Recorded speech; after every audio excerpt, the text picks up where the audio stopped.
Hi, it's Justin Morrison, and today I'm at Lions Bay, British Columbia, reviewing the Canon EOS RP full-frame mirrorless camera on behalf of the Best Buy blog. Canon very kindly sent me the RP complete with a 24 to 105mm image stabilized lens, which was a very handy thing to have. The camera itself is very small in the hand.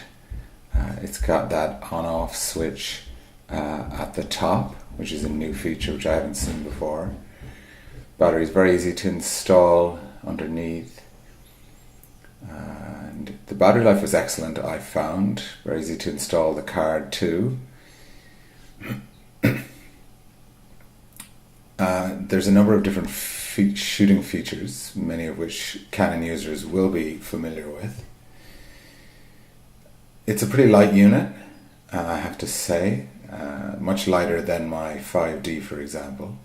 It has microphone and headphone inputs, and also the remote cable release input, along with HDMI and USB inputs.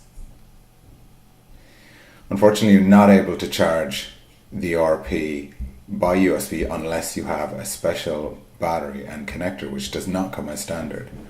It was great to see that fully enabled touchscreen through which you can access all of the menus, not just for focusing as a lot of models have with their touchscreen. But you can actually shoot photos just by tapping that touchscreen as well, and very quickly access a lot of the settings that you're going to want to change. It also has eye detection on the electronic viewfinder. It's a beautiful electronic viewfinder, very high resolution. Let's take a look at some of the footage I was able to capture at Lions Bay, British Columbia, with the Canon EOS RP.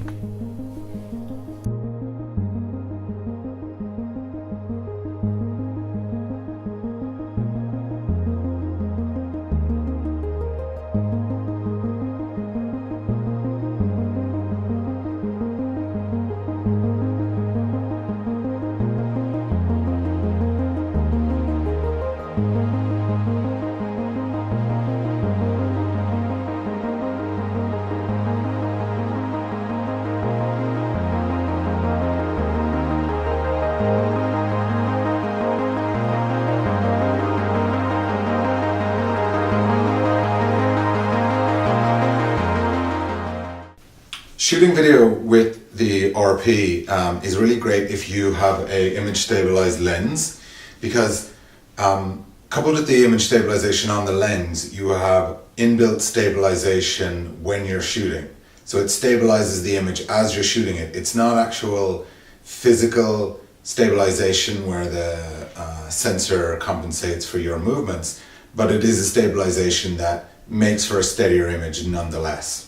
When I first picked up the RP, I realized that it didn't have a joystick on the back, which I'm used to having on my Canon 5D, which allows me to move the focus point around. What you do with the RP, as you hold the camera to your eye, you can put your thumb on the LCD screen at the back and pick the point at which you want the focal point to be. So if I put my eye to the camera, I can then move that focus point around, and bang, I've got my focus. The autofocus is super quick. I was very impressed with it, I have to say. When it comes to image quality, I don't really differentiate very much from camera to camera nowadays, because image quality has come so far. You really aren't going to get a camera that shoots bad image from any top quality manufacturer like Canon or Nikon or Sony.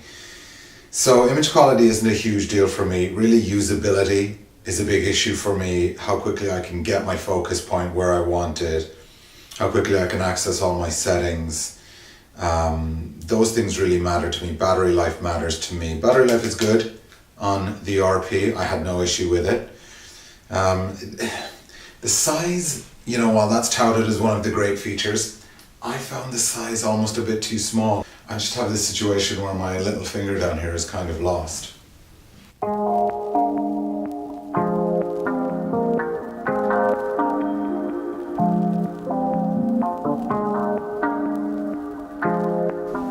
want to mount your EF lenses to the RP, you do need this adapter here. So this is kind of the size of the RP without the adapter, and here it is with the adapter. So that's the addition if you're going to use EF lenses. Otherwise you can go with RF lenses, which there won't be as many of. You just won't be able to have as many options if you do go with RF lenses, but that will improve over time. This is, after all, Canon's first foray into the mirrorless full frame area. So it's been a bit of a learning curve, I'm sure, for them, trying to figure out how to pack that full frame onto the mirrorless body. It's been a difficult task for a lot of camera manufacturers, and of course they don't share their secrets with each other, so some end up playing catch up. One of the things I did not love about the EOS RP was the fact that while they claim you can charge it by USB, and I love that feature because it means you don't have to worry about carrying your charger everywhere with you, you can't actually charge it by USB out of the box. You need to get a different battery, not the one that's supplied here, but a different battery that allows you to USB charge, and that was a big disappointment for me, I have to say. One of the other disappointments I had was the fact that the EOS RP can only shoot at shutter speeds up to 4,000. I'm used to getting a shutter speed of at least 8,000. And with a mirrorless camera, one of the advantages is that you can have silent shutter speeds, or silent shutter, sorry, and electronic shutters, which go up to as high as like 30,000, 1/30,000 of a second. No, that can't be right. It's 1/32,000th of a second. And the great thing about that is that you can shoot in bright sun at wide apertures, giving you that shallow depth of field which portrait photographers love. I'm not sure why there is no electronic shutter on the EOS RP. It seems like a huge oversight to me personally, and that was a big disappointment.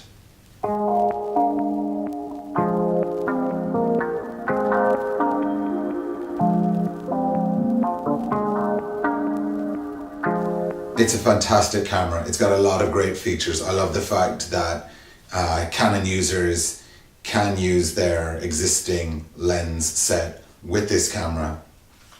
I love the touchscreen. I love the fact that it's fully enabled, that it goes across all the menus, allows you to quickly select settings and change settings, allows you to pick your focus point, and of course, shoot photos just by tapping the back of the screen. That's kind of a cool feature too. The fact that the screen tilts all the way out is fantastic for shooting video. Another great feature for shooting video is the designated record button right here. You've got your lock feature right there where you can lock your settings, make sure you don't accidentally change anything while you're shooting. It's been a real pleasure to shoot with the Canon EOS RP, and I hope you've enjoyed my review for the Best Buy blog.